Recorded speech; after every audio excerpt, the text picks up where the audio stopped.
Gladiators are supposed to have fought to the death. That is the version everyone knows. But what if Rome could not actually afford to run the arena that way?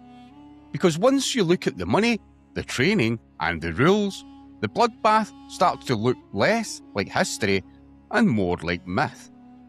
Gladiators did die, sometimes horribly. But the idea that every fight was designed to end with one man dead is mostly a modern fantasy dressed in Roman armour. And the real story is more revealing than the myth, because it tells you what Rome actually wanted from violence, and why the arena was never just about killing. The popular image is simple. Two men enter the arena.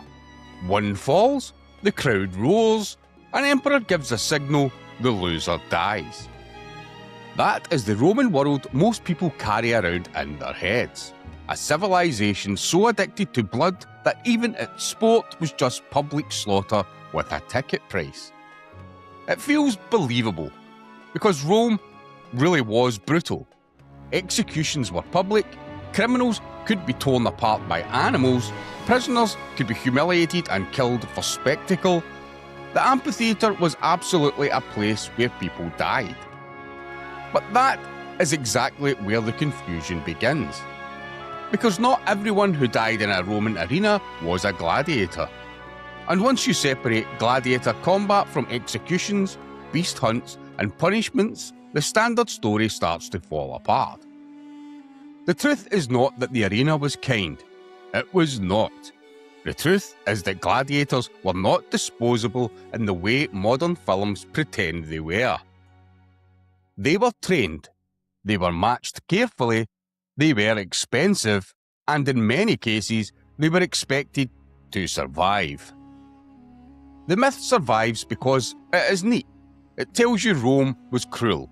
It gives you instant drama. It turns every fight into a simple equation. One winner, one corpse. That works beautifully in films. It works in cartoons. It works in schoolbook shorthand. And once that image takes hold, every form of Roman arena violence gets blurred together into one giant spectacle of death.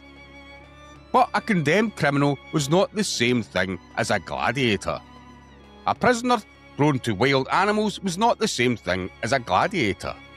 Someone executed for public entertainment at midday was not the same thing as a gladiator. Gladiators were trained combatants. They belonged to a specific system. They fought in stylized ways with recognizable armor and weapons, often against carefully selected opponents. That matters because a system like that is not built overnight and it is not built cheaply. You do not spend time and money creating specialists if the plan is to throw them away at the first opportunity. So the real question is not whether gladiators could die. Of course they could. The real question is whether death was the whole point of every contest. And that is where the evidence becomes awkward for the myth.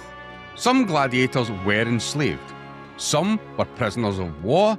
Some were criminals. But not all of them. Some were volunteers. Free men who signed themselves into the gladiatorial system for money, status, desperation, or the chance to reinvent themselves. That alone should make you pause. People make dangerous choices all the time.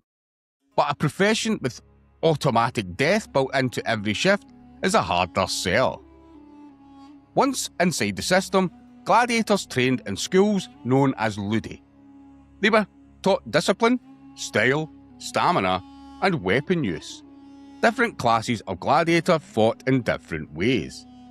A heavily armoured murmillo was a different spectacle from a lighter rotarius, with a net and trident. This was not random hacking, it was structured combat. And the men in the system were valuable. They had to be housed, fed, trained, and medically treated. Roman doctors even wrote about gladiator injuries. These men were not treated like fragile treasures, obviously, but they were still assets. That is the part the myth cannot comfortably explain. Because if gladiators were just there to die, why invest in them at all? Why train them carefully? Why classify them? Why preserve their skills? Why bother building a long-term system around men you expect to lose immediately? The answer is that Rome wanted danger, but it also wanted performance. And performance requires people who can do more than die well. The simplest way to puncture the myth is to follow the money. Gladiatorial games were expensive to stage. Sponsors paid for them. Schools supplied fighters. Managers, known as lanistae, oversaw the men, their training and their value. A skilled gladiator represented time, labour and cost. If he died, that loss had to be absorbed by someone. Now imagine running that as a business. You acquire fighters, train them, feed them, maintain them, match them, advertise the event, then watch your investment bleed out in the sand every single time. That is not spectacle. That is financial self-harm. Romans could be ruthless, but they were not stupid about logistics. The games existed partly because they displayed wealth and power. A sponsor wanted spectacle, prestige, and public approval. That meant the contest had to feel dangerous, not be pointlessly wasteful.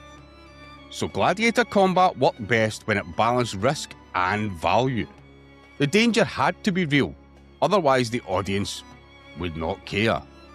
But if every fight ended in automatic death, the whole system would become absurdly expensive and harder to sustain.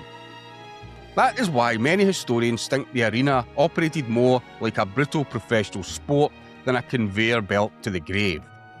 Still vicious, still traumatic, still capable of killing, but structured in a way that made repeatable appearances possible. This is where the myth runs into hard ground.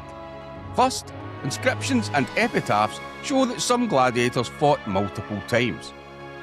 Some accumulated records, victories, and reputations. That only makes sense if survival was common enough for a career to exist. Second, Roman art often presents gladiator combat as dramatic, paired, and recognisable. Specific types are shown against specific types. That suggests choreography in the broad sense, not fake combat, but designed spectacle. Third, archaeological evidence points to healed injuries. Some skeletons associated with gladiators show signs of previous trauma that had time to mend. That means at least some men were wounded, recovered, and fought again. And then there is the matter of mercy. A defeated gladiator could, in some cases, appeal for missio, essentially reprieve or dismissal. The crowd might react. The sponsor could decide. The exact gesture and rituals are still debated, but the larger point is clear. Defeat did not automatically equal execution. That is important because it turns the arena from a simple kill box into something more calculated. A contest could end with a victor and still not end with a corpse. Roman spectators wanted tension. They wanted courage. They wanted blood, fear, and a visible brush with death. But they also wanted skill, drama, and recognisable fighters who could build reputations. A gladiator who survived could return. A returning gladiator could become known, and a known fighter was worth more to a crowd than an anonymous body on the sand. So did gladiators ever die in the arena? Yes, absolutely. This is not a clean, everything you know is wrong story. It is a the truth is narrower and more interesting story. Gladiator combat was dangerous. Men were maimed, men were killed. Some contests ended in death. Some periods may have been harsher than others. Some sponsors were likely more generous with mercy than others. And Roman arena culture as a whole was soaked in violence. So the verdict is not that death was rare in the sense of unusual or shocking. The verdict is that death does not appear to have been the intended outcome of every single bout. That difference matters, because the myth says the arena was built simply to consume lives. The evidence suggests something more cold-blooded than that. Rome built a system that monetized danger. It turned violence into a public performance. It made risk entertaining, survival dramatic, and death available when the crowd or sponsor wanted the stakes raised. In other words, the arena did not need every fight to end in death. It only needed the audience to believe death was always close enough to matter. And that is a much smarter machine. So why does the myth still dominate? Partly because it is cinematic. 2 men enter, 1 man leaves is a cleaner story than highly trained fighters engaged in structured combat within an economically rational system of controlled brutality. One of those belongs on a film poster. The other belongs in a lecture hall. The myth also survives because people blend different kinds of Roman spectacle together. Executions, beast hunts, public punishments, and gladiator matches all happen in amphitheatres. From a distance, they merge into one image. Rome is a blood-soaked entertainment empire. And then modern culture seals the deal. Films sharpen the emperor's gesture. Paintings exaggerate the final blow. Popular history simplifies everything into maximum cruelty because cruelty is memorable. Even the famous thumbs up, thumbs down image is shakier than most people realise. The gesture is iconic now, but the exact signals Romans used are much less certain than popular culture suggests.